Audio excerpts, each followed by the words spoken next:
everybody. Lance Russell and Dave Brown right along ringside, and we're ready to go with what ought to be a great day of action today, David. I tell you what, opening match here today, we're going to have Scott Levy, Scotty the Body, in here going against Jerry the King Lawler. Interesting situation there. We'll tell them about that, All right, that's coming up right here. And a little bit later on, we'll have the Gilberts, Tommy and Doug, going against Ron and Don Bruce, which should be a terrific tag team match.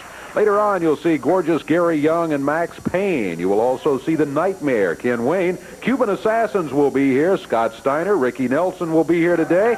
And a big 8-man tag team match, including on one side of the ring, Jeff Jarrett, Billy Travis, Steve Kern, and Mike Graham. Man, oh man, how about that? Get ready. You better believe. I'm telling you, that's enough right there to win World War III. With Jeff, Billy, Steve, and Mike Graham all in here. We're going to be looking forward to all of that action. We'll be coming back talking to you about an important announcement in just a moment.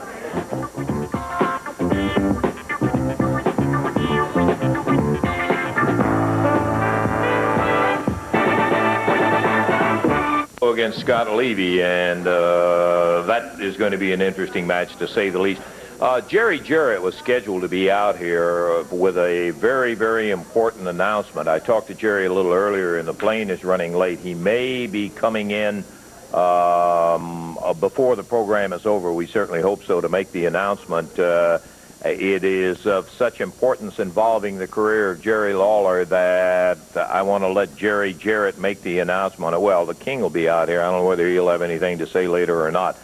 But we'll just wait and see if Jerry Jarrett gets here before the program is over with. Right. Hope maybe that it gets down and gets here to the studio before the show is over with. Want to take a look right now at a videotape. I want to do this kind of a background. I think most of the folks are familiar with the fact of the Jerry Lawler-Eddie Gilbert feud that's been going on. One of the things that finally finished it off in terms of Gilbert's activity, that is overt activity inside the ring, was that Lawler really put the burn and the hurt on him.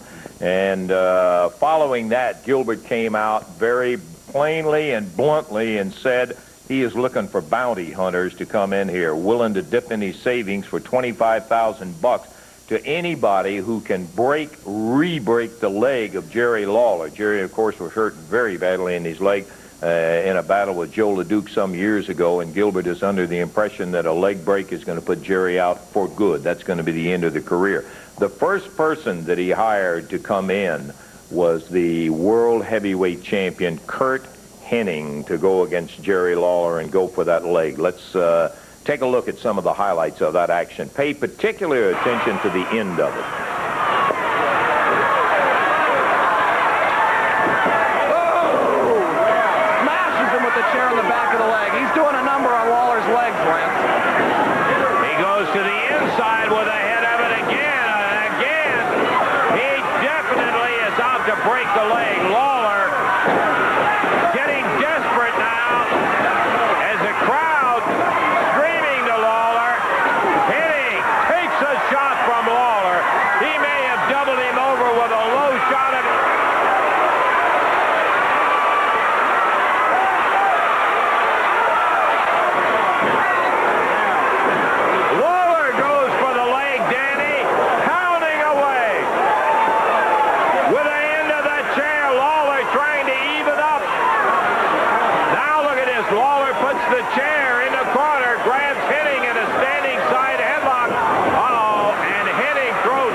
referee up while what is assumed to be Eddie Gilbert holds that chloroform rag right over the nose, and Eddie Gilbert puts Lawler to sleep. Lawler is asleep right now. Kurt Hennig coming back in the ring. Jerry Calhoun's in the ring. Scott Levy is in the ring. 1, 2, 3.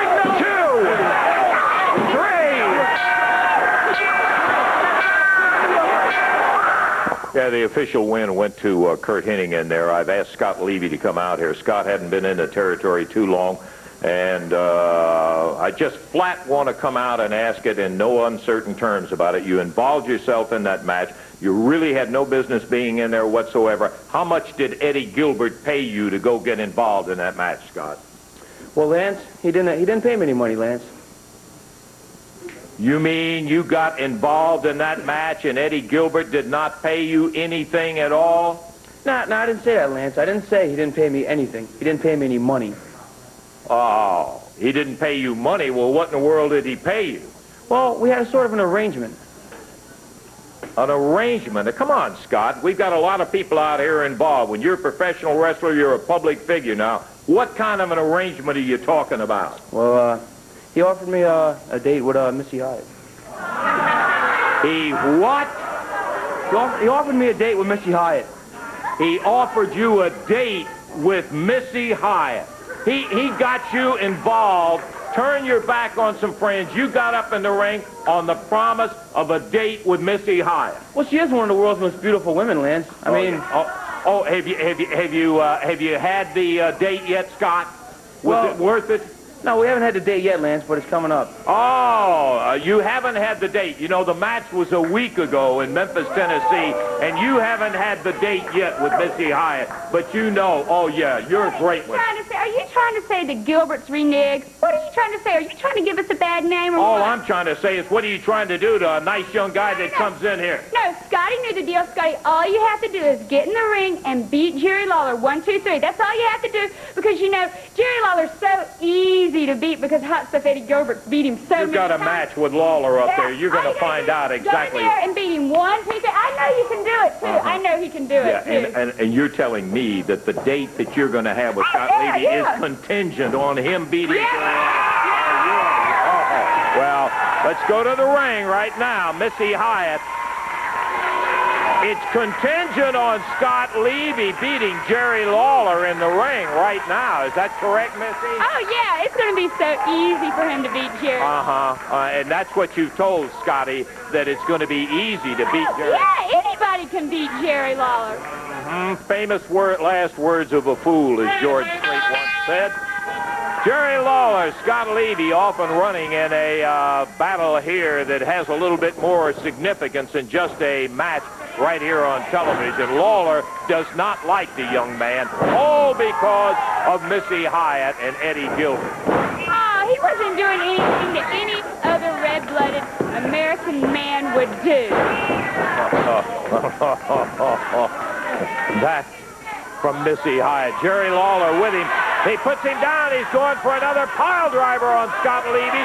Lawler with referee Jerry Calhoun stopping. He starts the count on him. Bam! And Lawler tees off on him. Nails him with that huge right hand to the rope. Now look what you've got Scott Levy into. 1, 2, 3, and that is that. Well, there's your hero there, Missy Hyatt, laying out in the middle of the ring. You see what him got involved with, a married man, Jerry. He's not a hero. Scott, come here. Come here. Yeah, yeah, your master's voice calls, Scott. Yeah. Now, you got in there, and you got involved and got Jerry Lawler irritated in there, and you're lucky you didn't put that second... What was that? What was that? He just beat you in there. I thought you said you could beat him. That you said that he could beat him. You said it was going to be easy. All of the Gilberts, we thought for sure that you could beat him. That's what you promised. You kept calling and promising. I can beat Jerry. I can beat Jerry. What a nothing happening guy you are. What a wimp. You shouldn't even be in professional wrestling. You're great. Well, I don't believe it. Well, Missy, are we still having a date? Still having a date? Oh, okay, Missy. Well, Scott, I don't want to say I told you so, but I got to tell you, that is exactly the kind of character that you can expect out of Missy Hyatt, out of any of the Gilberts in there. They've shown their true color. Okay, Jerry, now the match is over. And I just want to say one thing to you, Scotty. You're going to learn a lot of lessons in life, and especially in this profession, and I think you just learned one right then. You see why I told you and everybody else that she is nothing but a sleaze bag, and anybody that would want to date with her is stupid. Now, you saw they made a big idiot out of you, Scott. They're not your friends, and you turned your back on people that have been your friends, and you made a mistake, and I hope you learned a lesson. And I'm right here right now to tell you that I can forgive you, and I can set you, you know, if you just stay away from jerks like that, you'll be doing all right. Here you go. all right. Hey, fair enough. You got a lot of potential, and good luck to you, Scott Levy. Thank you, Jerry, for coming out here. I got to tell you one thing. When Jerry's talking to Scott on the way out there, and the young fella just got taken in by the Gilberts, and Missy Hyatt in particular. We right now want to take a look at a videotape that's got Eddie Gilbert involved. Let's take a listen and see what Eddie had to say. A $25,000 bounty. You know, I know for a whole week now that everybody throughout the Mid-South area and in the CWA and Jerry the King Lawler has all been talking about a $25,000 bounty, because Lawler, if you don't know it, the whole wrestling world is talking about it. Every wrestler in wrestling today is talking about $25,000 they love to get their hands on. But I know most of all that everybody out there is wondering, well, a whole week has went by, hot stuff. A whole week for the $25,000 bounty, and Jerry the King Lawler is still in wrestling. You haven't put him out like you said 1 week ago. Well, I want all you people to understand, and I want Jerry Lawler to understand that I made a statement about his leg. But I didn't say when I would get Jerry Lawler, and I didn't say how. Because, Lawler, I want you to listen to these words. I want you to listen to them good. You don't know, when you're in the ring wrestling one of my bounty hunters, if there's going to be many more, if I'm there or if I'm not. And what I'm trying to tell you is this. See, there's a lot of ways to get to you, Lawler. I know you very, very well, just like I've said before. I know your family. I know who your mother is. I know what she looks like. I know every close personal friend you have. And Lawler, some night when you're in the ring of wrestling, you better jump out of that ring. You better call home, and you better see how your family's doing. And you better call Mama Lawler, and you better see how she's doing. And you better call some of your close friends and make sure they're all right. Because if I have to go to someone like that to get to you, I will, because nothing hurts worse than getting to the heart of a man. The pain, the agony that way, like I've had to suffer. A lot of you people are saying, are you insane, Eddie Gilbert? How can you be that cruel? Oh, it's very, very simple. Maybe I won't have to pay $25,000. Because, Jerry Lawler, look what you've done to me! And I will have the last laugh.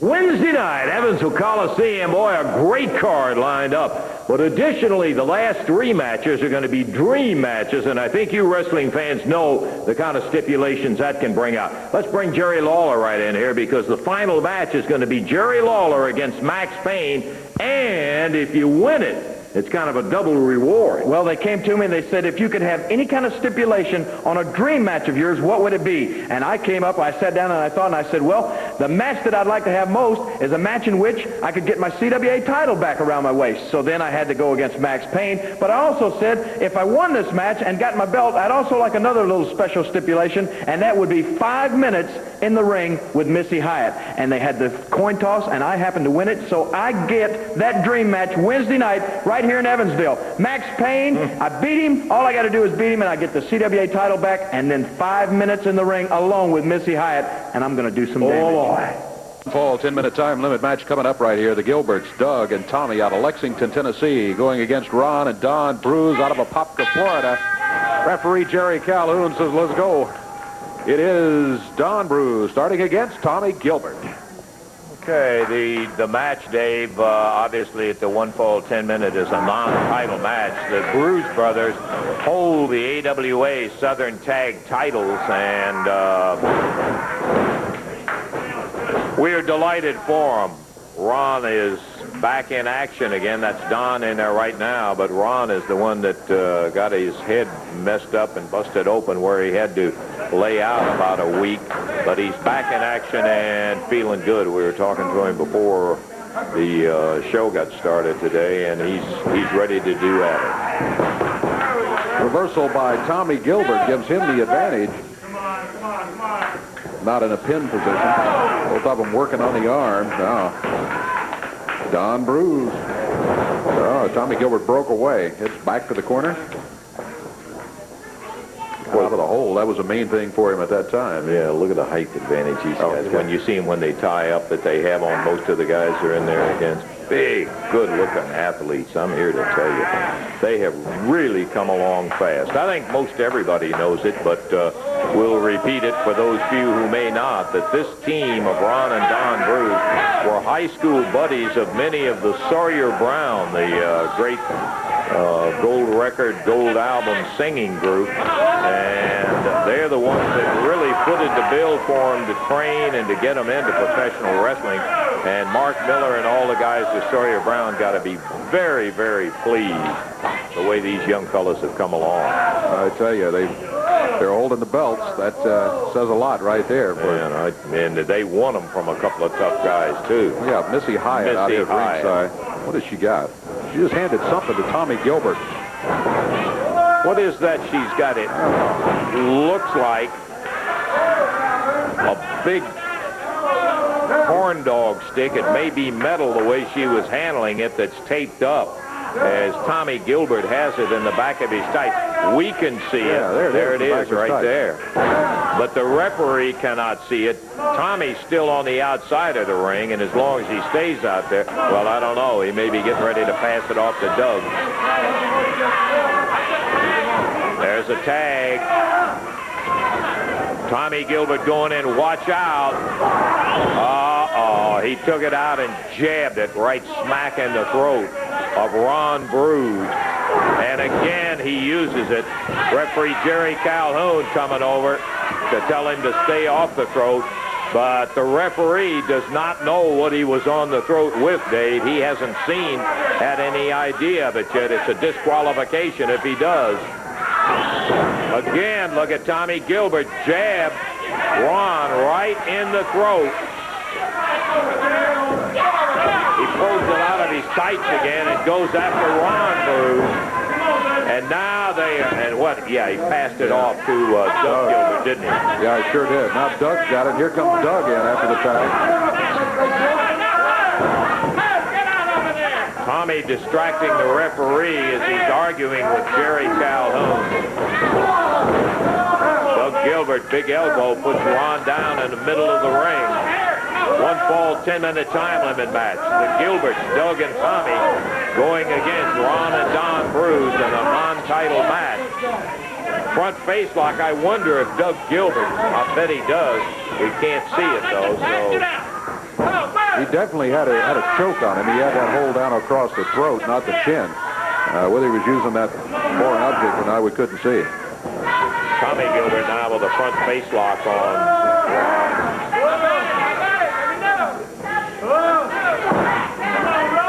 Yeah, look at it in the back of the tight. Yeah, there it is right there. Doug passed it back to him. You can see he jabbed him right in the throat. Sure did. Sure did. It's about the 4th time he's done that. And they're keeping the referee distracted. There's Eddie Marlin over there. He brings out and gives Don Bruce a trash can, and Don flattened it right on the head of Tommy Gilbert. And wait a minute. Double disqualification. So what happens is we come out with no winner as a double disqualification. Eddie Marlin came out and handed Don Bruce the metal trash can. Don jumped in the ring, slammed Tommy Gilbert.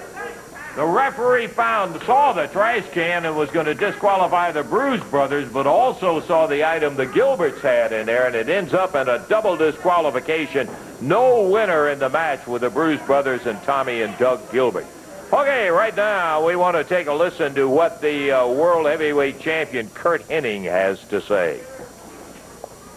Ladies and gentlemen, I've asked the heavyweight champion of the world to step out here and explain, if he possibly can, his behavior. The last battle of Mid-South Coliseum, I am assuming it was ether that you used on Jerry the King Lawler, could have ended his career. What possessed you? Let me tell you something simple and straight.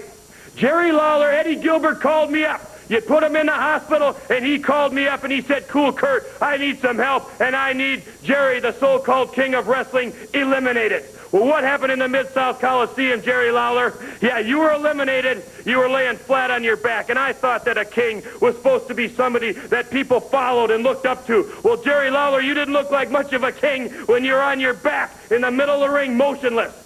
So the bottom line is, Mr. Lawler, you got outsmarted. The man from the north came down, and he outsmarted you. I told you when I started this, I told you I was going to finish you. Now, Jerry Lawler, I don't know what I'm going to have to do to get it through your thick head. But I think now you understand exactly where I'm coming from, see? Because as the wrestling champion, as the world champion, you got to carry a lot of pride and a lot of ego. And Mr. Lawler, yesterday was your day, but today is Curt Hennig's day and Eddie Gilbert's day. And tomorrow it will remain the same, Curt Hennig and Eddie Gilbert. So Jerry the King Lawler, you're looking at the new boss of professional wrestling, and there's nothing in this world that you can do about it. Oh, yeah, that was Curt Hennig, the AWA World Heavyweight Champion, and you can tell the kind of attitude that he's got about it. Let's take a break, and we'll be back in just a moment.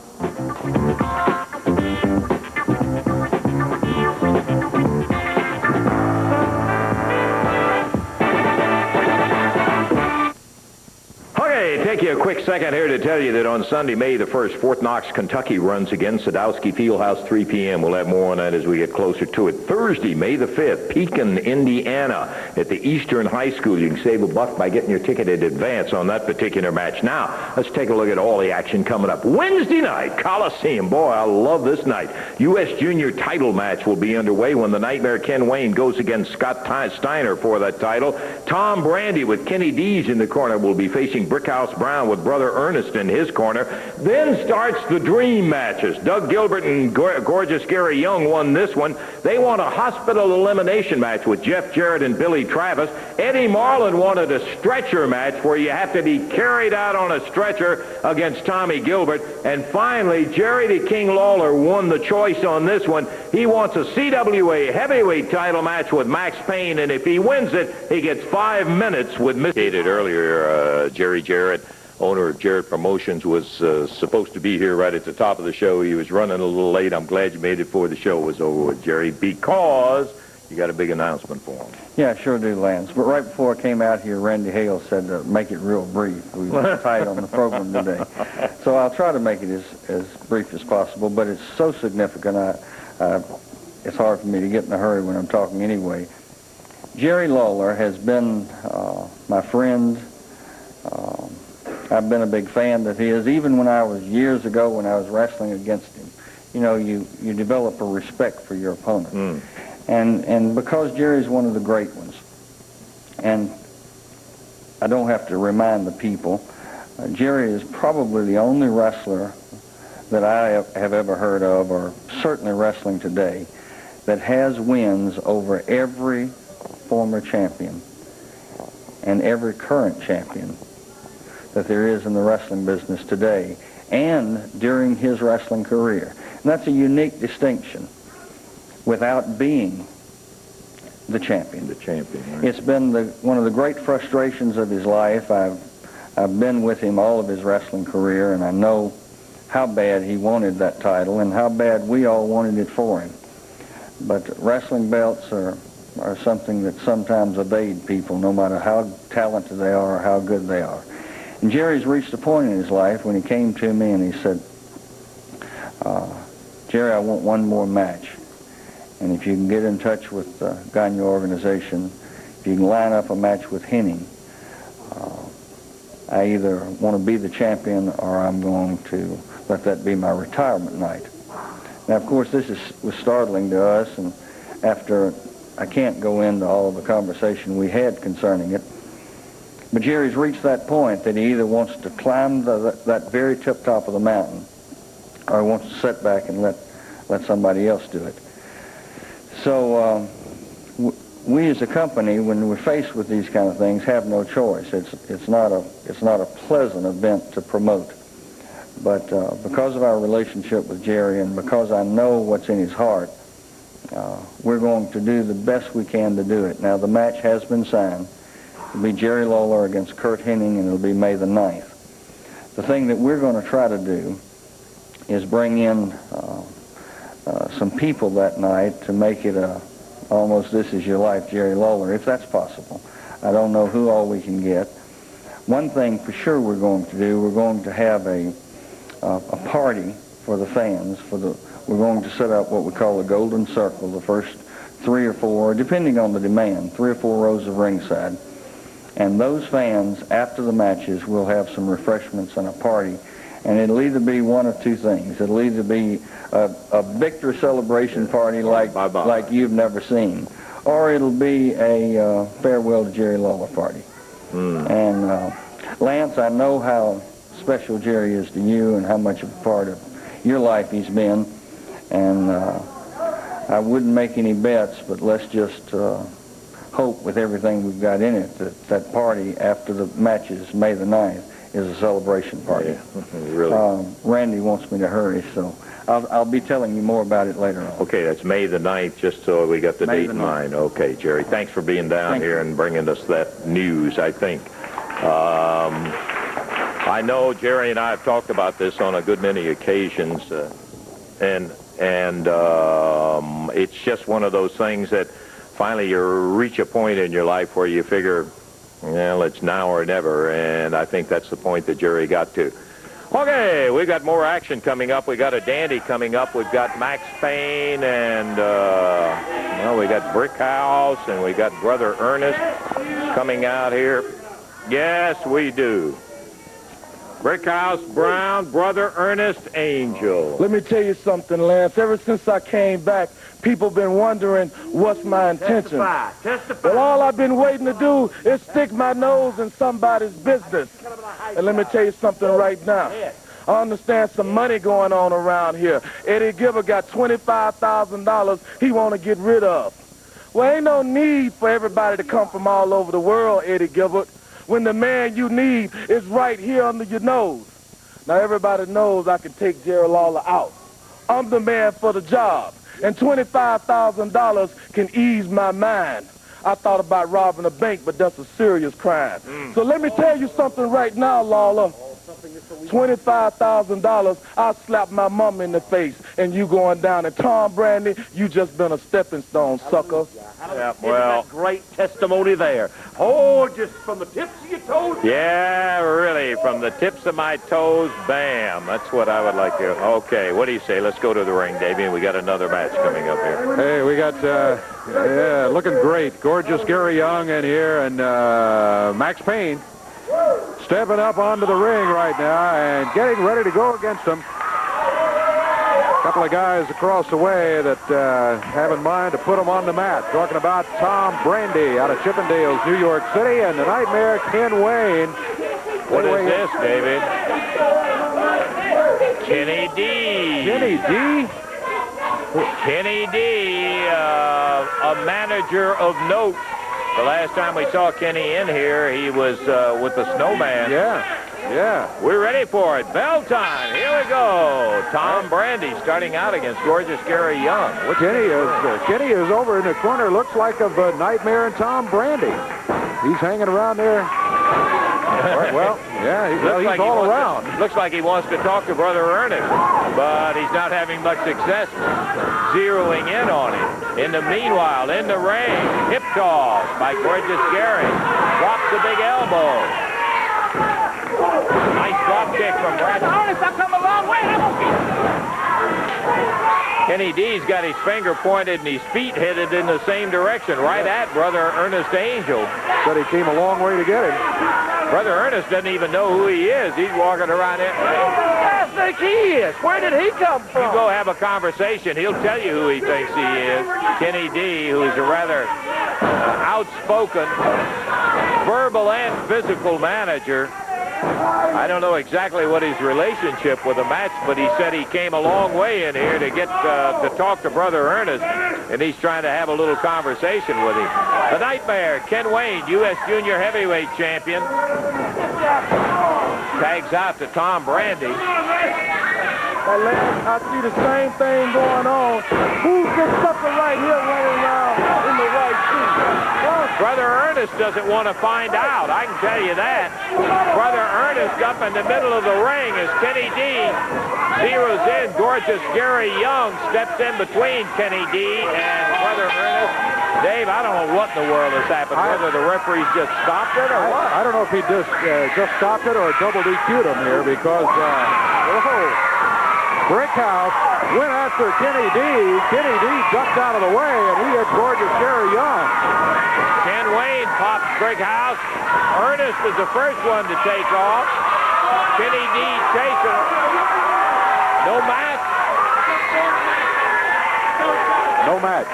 No match. Stop the match, and there goes Max Payne finally leaving. He was the last one. They were going out after Kenny D. And Kenny is back in here with Kevin Wayne and Tom Brandy as Brandy and Kenny D are heading over in this direction. Let's get out. Kenny, we haven't seen you here in a while. All of a sudden, you end up with an intense interest talking to Brother Ernest Angel. Let me tell you something, Lance. I come a long way to help out my man here, Brandy.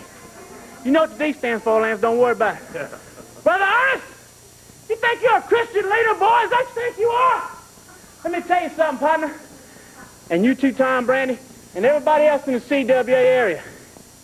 When there's a manager finna jump your back, and there ain't no doubt about it, put Kenny D in your corner, and don't worry about it.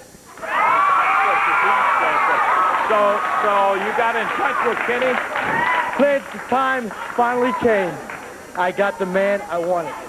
All right. Well, you can probably find that he is in excellent use with Brickhouse when you get in there. Kenny D, back again. Okay, we're going to take time. I'll be back in a moment.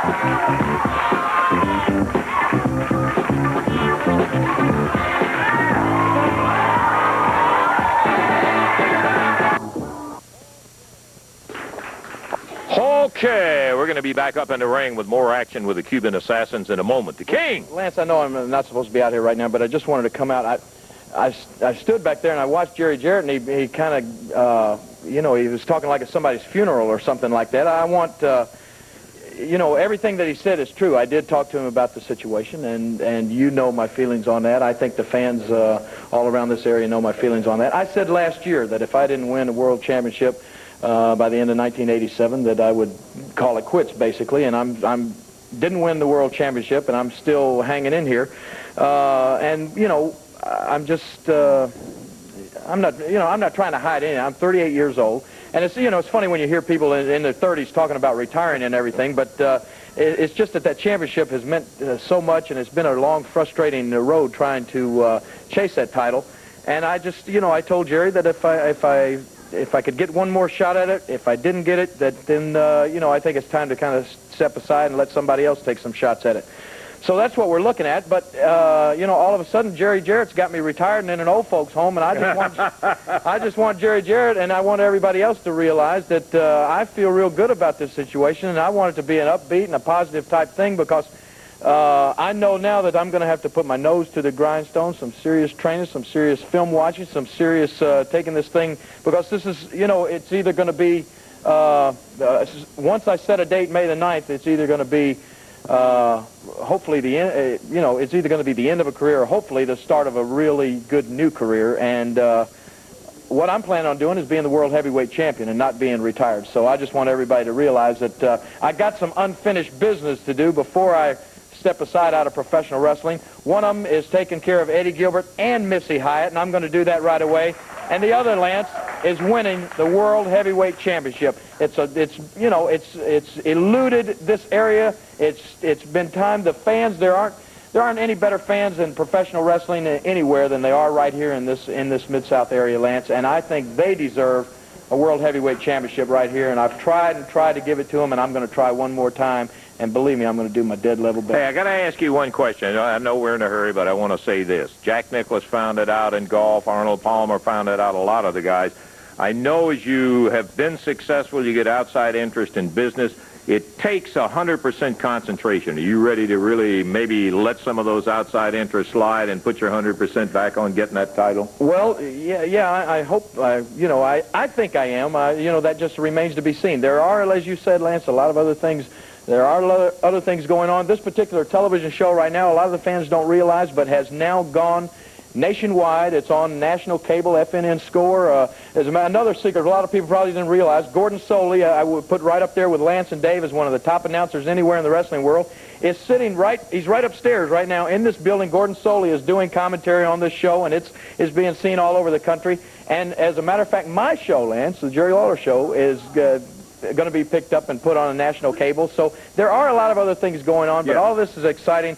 But believe me, winning the World Heavyweight Championship has been my dream and my desire ever since the very first time I put on a pair of tights, and that's still the #1 thing in my mind. And if as I said, if I can't do that, it's time to do some TV shows or something else. Okay, partner, I'll tell you one thing. You put your mind to it 100%, my money goes on you. Thank you, Lance. Okay, buddy. All right, we're going to be back up here in the ring again, but I'm glad Jerry came out and made that. We'll have Brother Ernest talking like that, coming by to sell him one of those condos. This week, hospital elimination. Look at this helmet right here. This is pride. This is pride. Look at that. I'm sending more people to the hospital with that last run than anybody else has. You look at this. Me and gorgeous Jerry. Jeff Jarrett is going. He's going straight down. Billy who? Travis, you're in the way, buddy. Yeah, right you're there. going down. Yeah. You're going to be out. Yeah. Stretcher match, right, Lance? Eddie Marlin, I want to tell you something. What you got? I have already beat you, man, so bad. I can't understand how you can keep coming back to the ring. But it's going to happen. You know what? I just don't really think, Lance, that they can find a stretcher really big enough for Eddie Marlin, because they get him on there and he'll roll off, because he's going to look like a blimp out there. That's exactly what you look like, Eddie Marlin. You want to stretcher match and get carried out like I've seen other guys over the years with broke legs, their backs messed up, they can't walk out. Come on. If you was out here now, old man, I'd slap you right in the face. Do you know it? That's exactly right. It don't matter. Hey, they're all going down. Did you ever think you might be the one that's on that stretcher in there? Yeah, he never talked about him being on. All right, I'm out here right now, Tommy Gilbert. Come on out and talk face to face, young man. I'll put my glasses up. You come on out and slap the old man's face. Now, Lance, I've had several matches with Tommy. In the last 2 matches, I won the match. Yep, you sure did. But one big thing, I lost the fight. And this is going to be a fight, Tommy Gilbert. Now, you said the old man didn't have any fight left in him. Now, if he beats me and they carry me out on the stretcher, Tommy Gilbert, maybe you're right. Maybe the fight has gone.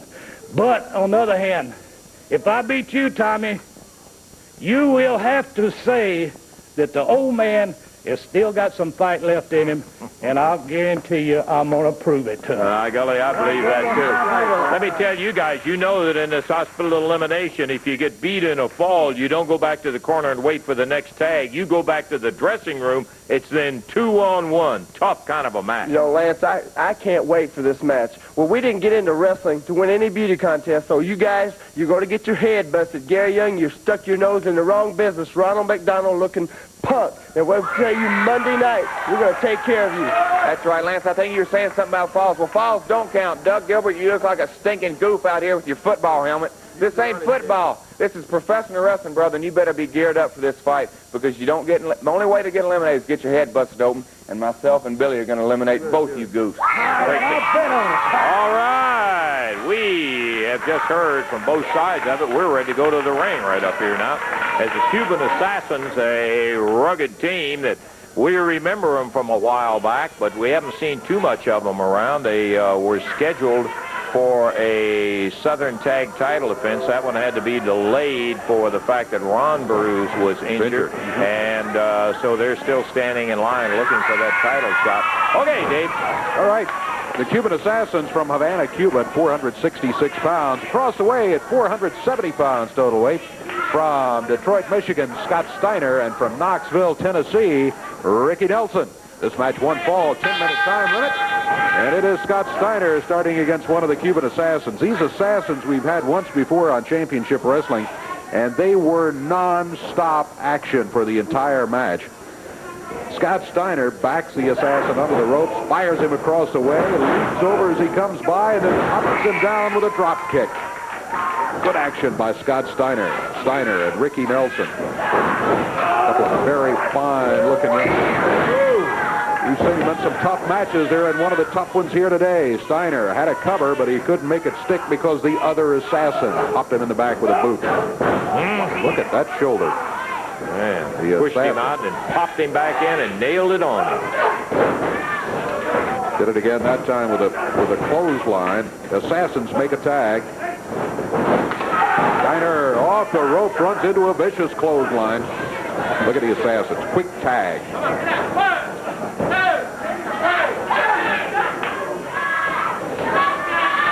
Assassin round behind. This is that suplex.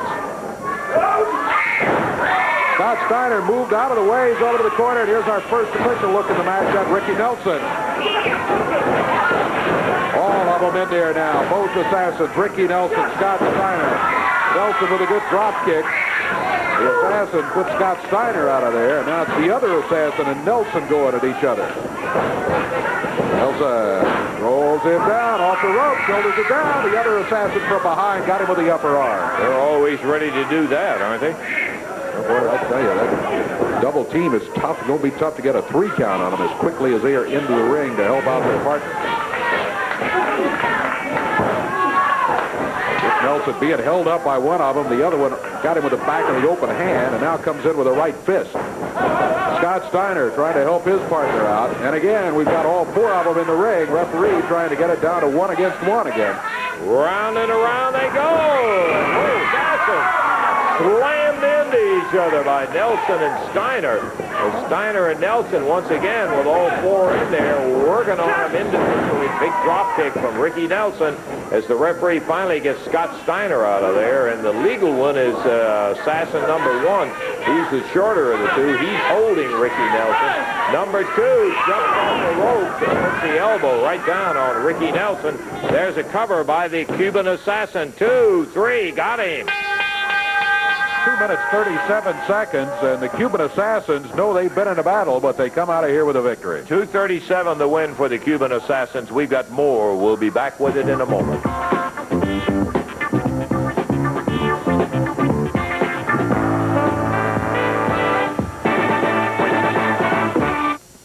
3 matches, I love them. Boy, you get some wild and woolly dreams coming out of it, and I think I like the main event the most, Wednesday night, Evansville Coliseum. The King won the choice to flip of a coin. He got his dream, and it's going to be against Max Payne. That's right, Lance, with the CWA title at stake and a little more. Yeah. Not only if I win, do I get that CWA belt back around my waist, but I get 5 minutes alone in the ring with Missy Hyatt. And Lance, you know, a lot of people might think that she's a lady, but they got another thing coming. She has already put herself in a man's position too many times up there in that ring when she interfered in my matches, and I'm going to show her what it's like to be in the ring with a man. I would knock all her teeth out, but I hate to improve her looks, Lance. It's going to be a heck of a night, Wednesday night. I'm going to let Missy Hyatt find out what the fire feels like. Hey, listen, for all us fans, beat Payne so you'll get her in the ring. Oh, boy. Wednesday night, Evansville is going to be a joy place. You got to be out to the Coliseum. Ring full of folks for an 8-man tag team match. As they get ready to get it going, let's tell you who's in there. Keith Eric, rough and ready of the Blue Knight on one side. On the other, Jeff Jarrett, Billy Travis, Steve Byrne, and Mike Graham. Here we go. Mike Graham starting against Keith Eric. Boy, I don't think I've ever seen an 8-man tag team match where you didn't have plenty of action to go around. And usually end up with 8 men plus a referee in the ring. That's right. 9-man match when you count the referee sometimes. Keith Eric back under the ropes. Billy Travis is in here after a tag. Keith Eric back to the corner. He makes the tag on the Blue Knight. So it'll be Blue Knight against Billy Travis. Expiration of time match. Referee Jerry Calhoun will try to keep this one sorted out. Steve Kern comes in after the tag from Billy. So the team of Travis, Jarrett, Kern, and Mike Graham making quick tags. We've seen all of them so far because here is Jeff Jarrett. On the other side, we've seen two of those teams. With all due respect to Boss Winter's crew that he's got in there today, I would say they're a tap-over match going against Kern, Graham, Travis, and Jarrett. I think that may be being kind to say that. They are, in fact, over match. Blue Knight. Mike Graham. Mike comes out of a wrestling family. He is also a second-generation wrestler. His father, Eddie Graham, World Tag Team Champion with Sam Steamboat and many other titles. Mike was a great amateur wrestler. And turned professional and has done very, very well. He and Steve hold the Florida tag titles. Billy Travis.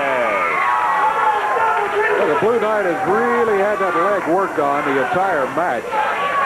Ever since he's been in there, they've been working on the left leg. And now here comes Jeff Jarrett in. Kick out, baby, kick out! Jeff Jarrett drops with the elbow down on the inner part of the thigh of the Blue Knight. Tag on Steve Kern, and boy, they are keeping busy.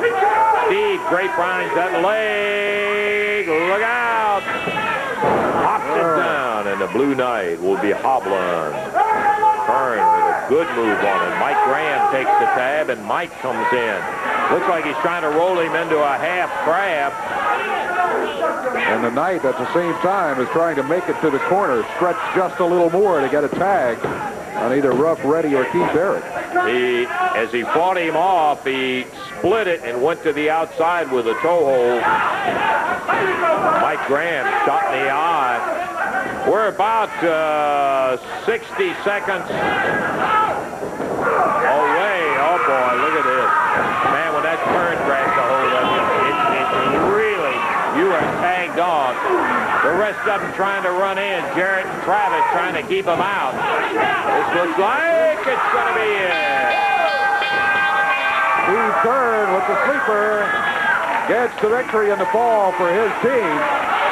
You got to give a great assist to Mike Graham, Jeff Jarrett, and Billy Travis for keeping the opponents off of him, though. And here, welcome back, Blue Knight. You just lost the match. That tag team leads after 2 minutes, 53 seconds with a victory. Yes, they got to win in that one. We'll take our check of our clock, and we'll be back in a moment.